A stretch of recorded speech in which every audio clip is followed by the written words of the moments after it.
One of the most advanced strategies you can get into over on Betfair is the correct scores market. It's a bit more complicated than the rest of the markets. It's not one where you can do a set and forget. It's not one where you can just gamble on certain things happening. It's one that takes a bit of skill before you even get into it and takes micromanagement throughout the game as well. It's one that people like to use because of that reason. You can literally take any match, look at a few stats beforehand, and then get into the market and adjust as you go. It's a very nice market to get into, but it can be quite complicated.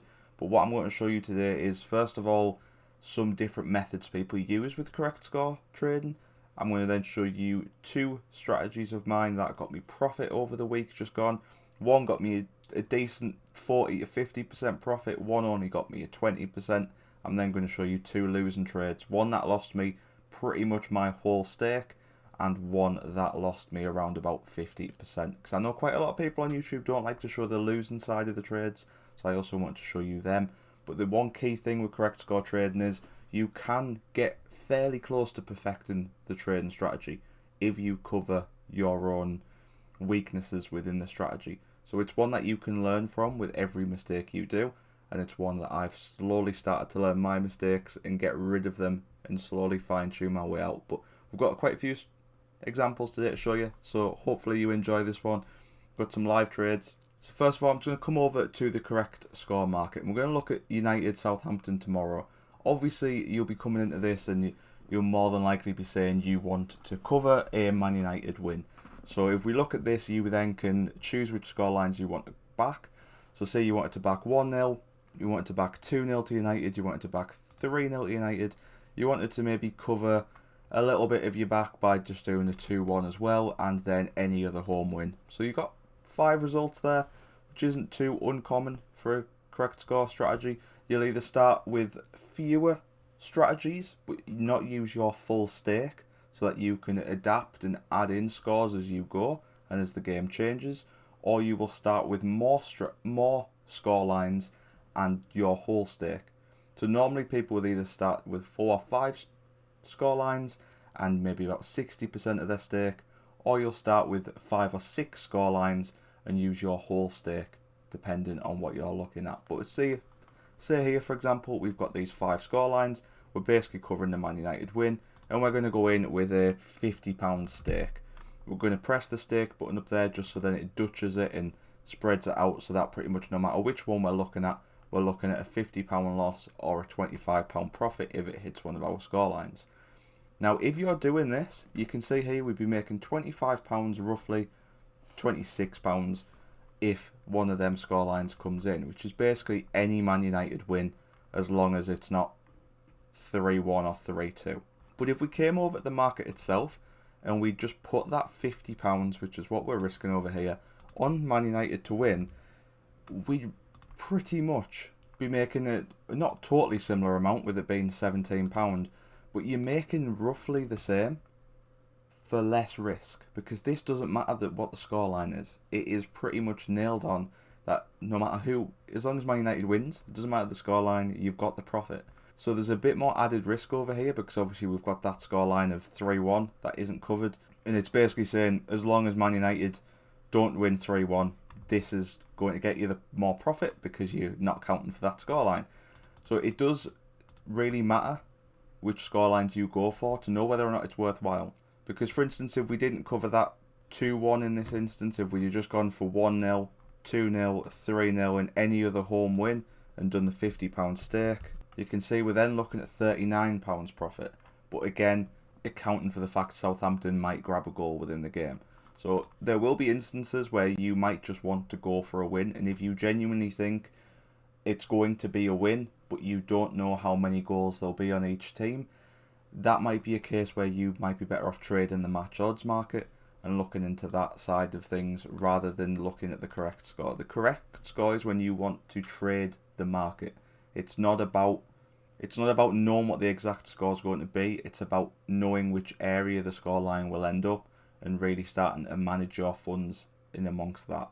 So for instance, if you were looking at this and you wanted to cover a Man United win, you might look at the previous scorelines of Man United Southampton, look at both them most recent forms in the league, and you might think it's going to be a cagey one, but I'm going to expect a 2-0, 2-1.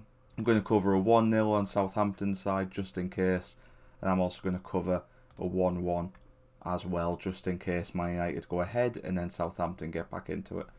They're 4 fairly common scorelines to back, and then we get into this, put in our £50, and you can see this is going to then return a much bigger profit, and then we can manage this as the game goes on because we've only put on 4 scorelines. So we can look at this, and if Man United take the lead, we'll then be looking at the 2-0 scoreline, the 2-1. Potentially we've got the 1-1 still there as well. It will only have discounted for the 1-0 on Southampton's side. But then looking at that from a 1-0 perspective, yes, we don't have 1-0 covered, but any goal in any direction, we do have covered. We've got the 1-1 covered, which then also leads us to 2-1 if United score again. We've then also got from 1-0 United, we've then also got the goal covered on United's side for if it goes to 2-0. So it's not always about looking at the next goal, it's sometimes about looking 2 goals ahead, and it will reflect that in the odds. For instance, if you had 1-0 covered, as I'll show you in some of these trades coming up, I had 1-0 covered, the score went to 1-0, and then we were looking at a £20-30 loss in some cases, because of the fact that the market isn't just looking at the current score, it's what the score might end up being. So in this instance here, I was trading the Chelsea-Dortmund match. I went the correct scores, and for this match I expected it to be a cagey affair either way. I didn't expect many goals, but I also didn't really know which team was going to come out victorious. Dortmund are on an incredible winning streak over in their league. Chelsea are really poor at the moment in the Premier League, so I really did think this could go either way. So as you can see here, in the end I covered 0-0, 1-0 either side, 2-0 either side, and 1-1. I literally thought at most there was going to be 2 goals in this game, and I was quite happy to stick with that. So I went in, I did my liability of £15, and as you can see, if any of them scorelines were hit by the end of the match, we're looking at around about £17 profit. If any of them don't get hit, we're looking at around about the £14 loss or £15 loss. So now as the game went on, you can see we got to the 30th minute here, and I was looking at taking some of our money out of the trade, because we're looking at 0-0 and the game was looking a bit lively, to say the least. Chelsea were on top and they were going for it. Dortmund had a few chances on the counter, and I could see a goal coming in this game. So I didn't want to leave my stake in the 0-0. So as you can see here, if you go to lay on the score, we went to lay on the 0-0. Even if I just put £2 stake there or £19 liability coming out the trade, it would leave us with a smaller loss if it does end up being 0-0, which is always handy just to have in your back pocket. So we would only be losing, say, £1 there if the game did actually finish at 0-0. But it increases our profit on the other trades. So you can see it not only increases our 1-0, our 2-0, all the trades we'd matched, but it also reduces your liability on the other trades you've got left running. So if it does end up being 3-0 or 2-1, you're only looking at a £13 loss there instead of the 15. But you can see here I queued one up as the odds were dropping fairly rapidly. I queued one up for back odds of 9 at a £1 stake or £9 liability. So it was going to cut us down to just a smaller profit, and it was just going to take a little bit of risk out the rest of the trade for us. Now, in hindsight, I probably should have gone with my guns there and gone with a bit more cutting out of the 0-0 because a goal was just around the corner. Now, the match was still 0-0 around about the 40th minute, and here what you can see me do is take just a bit of weird risk out as well. Now, this doesn't help too much, and I wouldn't recommend doing this unless you're fully confident that score's not going to get hit. But based on how much Chelsea were going forward, they just had a goal ruled out. I was confident that the 2-0 to Dortmund wasn't going to happen anymore. So I was happy to just completely remove that and reduce the risk on every other scoreline we've got. So you can see here, if you just do the £1 worth of stake, it's £39 liability. It will make the 2-0 now basically not be there, and it only increases it slightly on all the other trades and brings the risk down as well. Again, this was one of my first times doing correct score trading, and you're going to have to play around a bit to learn how the markets work. It's something I probably wouldn't do in any future correct scores that I'm looking to trade and hedge, because taking that £18 there and making it £20 loss and only increasing these by £1 each really wasn't worthwhile doing in this instance. So again in future I probably wouldn't look to do that. But the best way for you to learn these markets is to just trade them yourself. Use smaller stakes and just trade them away. But you can see here, we were looking at the 0-0 and we had cover for no matter which way the match went at the moment. If a goal comes to Dortmund, we're covered for that. We're covered for the draw. If a goal comes for Chelsea, we're covered for them to get another goal, and we're covered for the draw as well. So it was looking quite nice at this point. Then the goal came for Chelsea, as you can see here, in around about the 43rd minute. Now you can see the goal literally came right at the end of the half, and it left us with less of a profit, because obviously now we're in the point where it could go to 1-1. Then if it goes to 2-1 either side, we're not covered. The majority of the time when looking at these markets, as I was just saying before, you've got to look 2 goals ahead instead of just 1, because that's really when it starts to become prominent. Like 1 goal here, we're fine. We're covered on the 1-1, we're covered on 2-0. We're absolutely fine for 1 goal, but the next goal after that, we're screwed. We're not prepared for a 3-0, we're not prepared for a 2-1 on either side. It is the instance of looking at the next goals. That's when, if you haven't used your full stake at the beginning and you've got them leftover bits, at this point here we could then look to cover ourselves for the 2-1s, just to give us that extra bit of scope for later in the match. And that's exactly what I did here. I covered myself for 2-1 for Chelsea, just because I could see Chelsea getting another goal, so I wanted to be prepared already there for an instance of it getting to 2-1 Chelsea. I probably should have also looked to cover the 3-0 in this instance as well, if I thought Chelsea were going to be getting the next goal. But you can see here, it didn't eat into our profits too much, and it was quite a nice move for this trade. The next goal did then come for Chelsea, and as you can see, originally here we were sat at a loss. We were sat at a loss when that goal went in as well, just so you're clear of what happened. We were at a loss after that goal had come, even though we were covered for the 2-1, but it was because I wasn't at this point covered for the 3-0, and because the odds had dropped that much, it wasn't then worthwhile getting in for that 3-0 because it was looking really likely. I still went in, covered myself a little bit, so we'd just get a little less of a loss there. But you can see how the other losses on the scorelines mount up, so it's always better to go in with your predetermined liability and know where you're going to stop yourself, because that wasn't something I was really keeping track of on this trade, and it could have really hurt me later on. But I just stayed in the trade at this 2-0, and I let it ride, which was something that was a bit risky to do, but we were slightly covered for the 2-1, so if Dortmund were to grab a goal back, we were looking okay in that instance, and we boxed off the 3-0 just in case anything happened on that front as well. But at the 2-0, I was fairly confident. It's all just about adapting as you go. As I said, when that first Chelsea goal went in, and I was confident Chelsea were the ones who were pushing on and were going to grab the next, when I then added in the 2-1, I should have added in the 3-0. And that would have made my profit be a lot bigger later on in the match, and I probably could have cashed out around about this point over here and really got a nice amount of profit instead of needing to let the match run at 2-0, risking only getting that £1.50 down here at 3-0. But the match did end up finishing 2-0, and we managed to take away a nice little profit. I think in the end, as you can see, we took away £11.55.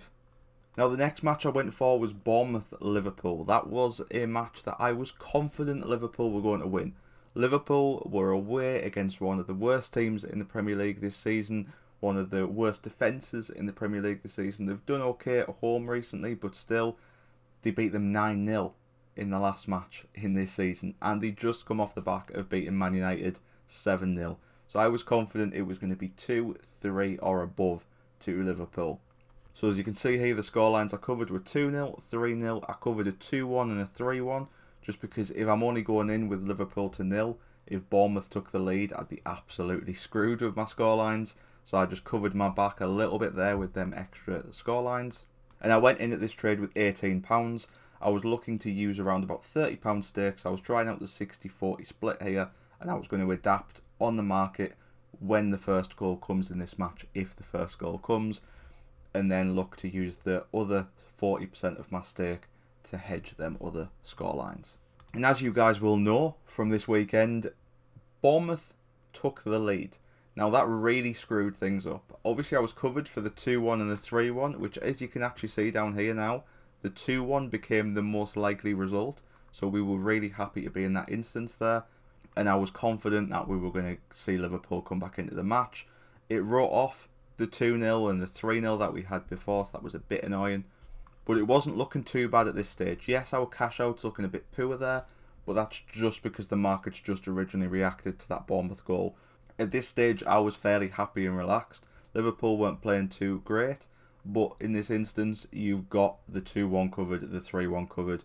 It would just be about using the rest of your stake you've got there to cover yourself for maybe the 1-1, or maybe even in this instance, looking back on things, obviously hindsight's a great thing, but looking here at this point, Bournemouth were 1-0 up, and them odds were really high for that 1-0 at 12.5.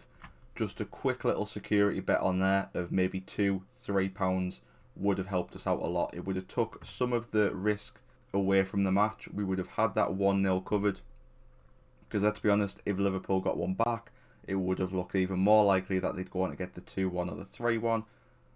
But we know what happened in the rest of the match, and we know that Liverpool missed a penalty, and the match continued, and it ended up being 1-0 to Bournemouth in the end. Now, I decided around about the 30th minute here to use the rest of my stake to hedge out the other results. And I went for 1-1 just in case Liverpool got a late goal and nothing else was possible. And I also covered 2-0 to Bournemouth just as a precaution, because I knew at this point if Bournemouth grabbed a second somehow on some sort of scrappy counter, I was going to be completely out of the trade at a loss. So I made sure that we didn't get too much, so that we didn't take too much out of the profits on the other results. I just added a nice little bit to 2-0 and a nice little bit of recovery to 1-1, so we wouldn't be looking at a loss. And here I was absolutely confident. I thought 100% there will be another goal in this game. It was quite end to end. There were chances on both sides. I was positive we were going to be okay at this point. But again, looking back, we still hadn't used my full £30 stake. And the 1-0 to Bournemouth is still huge odds there. So I should have backed a little bit there, just even to reduce the loss that was available. We got to the 80th minute, and I decided that it was time for me just to exit out the trade. I was looking at it, and we didn't have, as you can see, I was playing with the odds as we went, so you can see it went down to £2.48 loss for a 1-1. I was hedging my losses and hedging and just messing around with the correct scores, which is something I've learnt not to do in the future. But you can see we're sat at 1-0 still in the 80th minute, and it was £15 loss, and I just decided at this point to cash out and take the loss. And you can see there, we did take the loss. The 1-0 would have been at £17.96, which was around about a 60% loss, which I was okay with, because obviously if it was staying at 1-0 at this point, and you can see this was now the favoured odds of the results. At this point, I was happy to just get out, because otherwise it was going to be a 100% loss, which in hindsight was a good choice, because we didn't end up getting another goal in this game. So we would have lost 100% of our stake if we didn't get out here. Instead, we only lost 60. Again, should have hedged that 1-0 a lot earlier on in the trade, and it would have helped me out. But that's just an example of a losing trade there, just so you know what to expect when things don't necessarily go to plan. Now, I'm just going to quickly breeze through the other trades I did as well. I've got 3 more to show you, but like I said, I'm going to go through them fairly quickly. You know how this all goes now. It's just about managing and watching the game and managing your profit and loss. Knowing that if 2 goals come in one direction or 2 goals come in the other, you've got yourself covered and you're fully okay with every possibility that can happen. It's literally just about covering the possibilities. And if you don't think you can realistically cover the possibilities and think you're going to be looking at a loss, get your loss as low as possible and then get out with the trade. So you can see here we went in for the Tottenham Forest game, and I was looking at the match and I did expect Tottenham to win. I thought it was going to be a cagey one. I thought maybe 1 or 2-0, but I knew Tottenham sometimes are capable of going out there and just tearing a team apart when they want to. So I was prepared with the 3-0 as well. So I did 1-0, 2-0, 3-0 and 2-1 just in case Forest took the lead at some point in the match. We wanted to make sure we had ourselves covered at that point. Now, as you can see, we did get the nice early goal from Tottenham, which was quite nice for us in this trade, considering we were already back in Tottenham for this result. As you can see down on the fact that we were only looking at a £7.31 profit for 1-0 Tottenham, I did take some money out of the trade. Tottenham were going for it. They'd had a goal ruled out already, and they were 1-0 up, and I was expecting that to just keep going. So I was quite happy to remove some of the profit from that to secure the other results. So we took some of the money out of the 1-0. It boosted up our profit for some of the other scorelines. And then I also did cover the 1-1 in this instance, just because I wanted to be prepared for the next goal that came in the match, just because you never know what's coming up around the corner. So I basically moved the money I had from 1-0 to 1-1, which was an okay decision. It didn't really matter too much anyway, because we then had 2-0 to Tottenham come up in the match, which, looking at it here, we were in a good situation. We were covered for the 3-0 and we were covered for the 2-1, but again, it looked at a loss on our cash out, because the goal after that would then be an issue. Looking at it in terms of this, we weren't covered for 3-1 and we weren't covered for 2-2, depending on where the next goals went. And this game did look like there was going to be goals in it. But again, this isn't the worst situation to be in here. We hadn't used our full stake yet. We were still looking quite nice, because I was still doing the 60-40 split here. So I could, at this instance, cover that 3-1 and the 2-2 and still be looking at a nice little return, regardless of what happens pretty much in the match. The only other issue we had here was if Tottenham kept going on and really winning and just got up to 4-0 or 5-0, we'd have this any other home win that you can see the odds were getting quite low on there. So at this point, that wouldn't be worth hitting, because the odds are that low that it's just going to eat away at the potential profits from the other scorelines. So this is one of the instances where you're going to have to look at it and go, are Tottenham realistically going to get another 2 goals and get the 4-0 win? If you think that's possible, then it will be all about trying to squeeze a little bit of profit out of this trade and then getting out. Or if you think it's just going to end at either 3-0, 2-2 or 3-1, the next possible scorelines, then just getting them covered with the rest of your stake and seeing where the trade ends up. Now at half time, I decided to take some money out of the 2-0 and then get myself covered for 3-1, which is exactly what I did. I was quite happy about that, so then we just left at the trade at that point to see what happened next. And we got to 3-0 Tottenham, and at that point I was really starting to get concerned about the any other home win over here. Getting quite late on and Tottenham were still pushing and pushing. I knew we had 3-1 covered, but I wasn't happy about the any other home win. We were sitting at a profit, so I decided just to cash out of that trade. And as you can see here, we cashed out for around about the £2.25-ish, depending on what the end result was. I then did have the option to cash out for a bit more later on, which is exactly what we did. The result did end up being 3-1 to Tottenham. As you can see, that's when the next cash out became available for me, because of the fact that it had gone to 3-1 Tottenham. But there was also a late penalty in the match that Hugo Lloris saved, so again there was the option for it to be 3-2, but I was quite happy we got out the trade. This was a fairly decent trade. It didn't make a huge amount of profit from it. We ended up risking the full £30 and we made a profit of £4.05. So we made about a 14% return on that trade.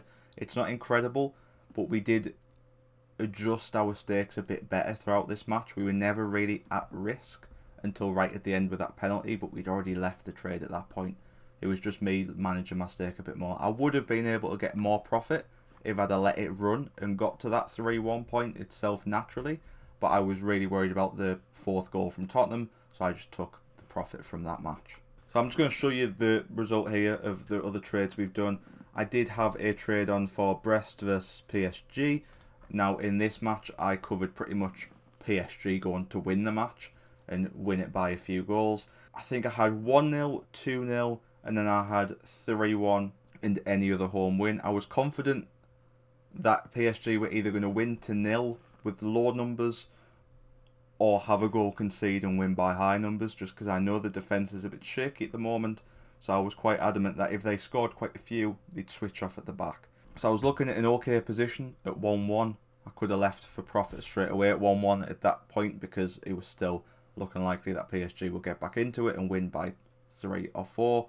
But I didn't have 2-1 covered, so I was really in a sticky situation. I managed to hold on at 1-1 because I think I did hedge towards 1-1 midway through the match so that we'd get a profit on that scoreline.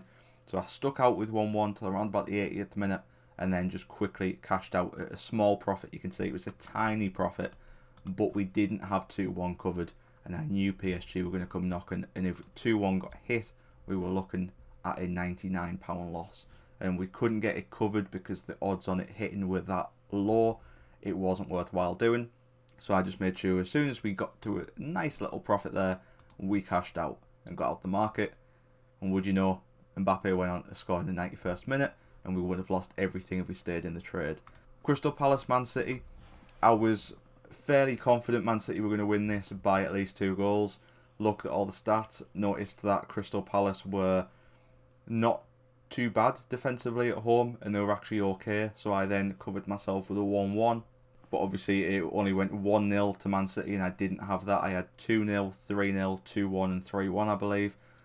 I was confident that it was going to be a fairly close game. I just didn't expect it to be so close as 1-0, and obviously I didn't hedge my bet quick enough within that match and react to the market well enough. I'm still learning with the correct score trading market, but you can see here we've had 5 trades.